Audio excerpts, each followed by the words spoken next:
Has this happened to you? You're having thyroid symptoms, weight gain, fatigue, brain fog, your hair's thinning or falling out, depression and anxiety, and you go to your doctor to get screened for a thyroid problem. They come back after running the blood tests and tell you that everything looks normal. There's no thyroid problem. You're like, how is this possible? I have all the symptoms. Well, this happens partially because they're not pulling these 8 tests to determine thyroid function.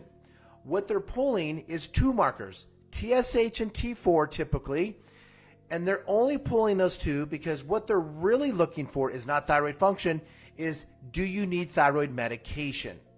Number 1 is free T3. This is the actual thyroid hormone that is turning all your cells on, and most doctors aren't pulling it. This is kind of like you're going to your doctor to get checked for testosterone levels, progesterone levels, or estrogen levels, and they never pull those markers, and then they come tell you that they're all fine. You need total T3 as well, because total T3 sounds like T3, but that tells you what T3 hormones are bound to a protein that make it not available, and free T3 is the bioavailable hormone. That gives us a lot of information. Number 3 is you do need free T4 as well, because this is going to help determine if you're having conversion problems.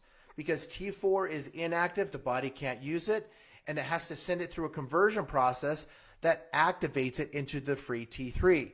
This activation, by the way, does not happen in your thyroid gland, gut and liver predominantly. Number 4 is going to be FTI. Number 5 is going to be reverse T3. Now, reverse T3 is an inactive hormone that's created in your liver during this conversion process we talked about, but it's inactive, and what it'll do is it will compete for the receptor sites for free T3. It'll take up all the receptor sites, and then you may have enough free T3, but it's not docking to the cell. 6 is going to be T3 uptake. Now, this is going to tell you about the thyroid binding globulins. These are the proteins that are carrying your thyroid hormone throughout your body. And if you have too many of them, all your hormone gets bound to it and you can't use it. And if there's not enough, then your hormone doesn't get delivered to the cells. Lastly, you're going to need your antibodies. You need a TPO antibody and a thyroglobulin antibody. And as a bonus, a TSI if you suspect hyperthyroid symptoms.